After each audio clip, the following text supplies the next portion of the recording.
Livre de Josué. Chapitre 14.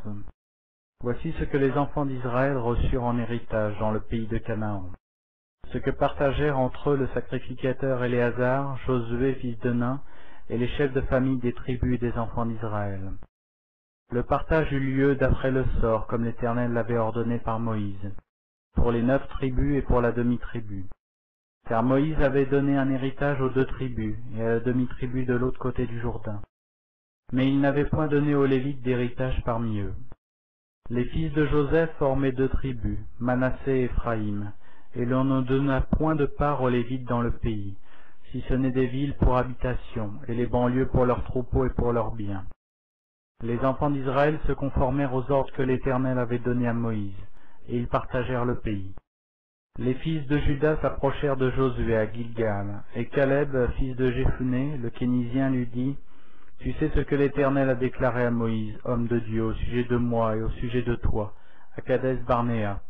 J'étais âgé de 40 ans lorsque Moïse, serviteur de l'Éternel, m'envoya de Kadès-Barnéa pour explorer le pays, et je lui fis un rapport avec droiture de cœur. Mes frères qui étaient montés avec moi découragèrent le peuple, mais moi je suivis pleinement la voie de l'Éternel mon Dieu.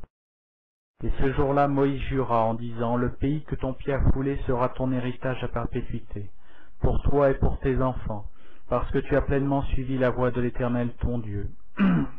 Parce que tu as pleinement suivi la voie de l'Éternel mon Dieu. Maintenant voici, l'Éternel m'a fait vivre, comme il l'a dit. Il y a 45 ans que l'Éternel parlait ainsi à Moïse, lorsqu'Israël marchait dans le désert. Et maintenant voici, je suis âgé aujourd'hui de 85 ans. Je suis encore vigoureux, comme au jour où Moïse m'envoya. J'ai autant de force que j'en avais alors, soit pour combattre, soit pour sortir et pour entrer. Donne-moi donc cette montagne dont l'Éternel a parlé dans ce temps-là.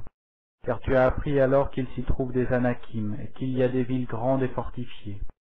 L'Éternel sera peut-être avec moi, et je les chasserai comme l'Éternel a dit. » Josué bénit Caleb, fils de Jéphuné, et lui donna Hébron pour héritage. C'est ainsi que Caleb, fils de Jéphuné, le Kénisien, a eu jusqu'à ce jour Hébron pour héritage, parce qu'il avait pleinement suivi la voie de l'Éternel, le Dieu d'Israël. Hébron s'appelait autrefois Kirjat Arba. Arba avait été l'homme le plus grand parmi les Anakim. Le pays fut dès lors en repos et sans guerre.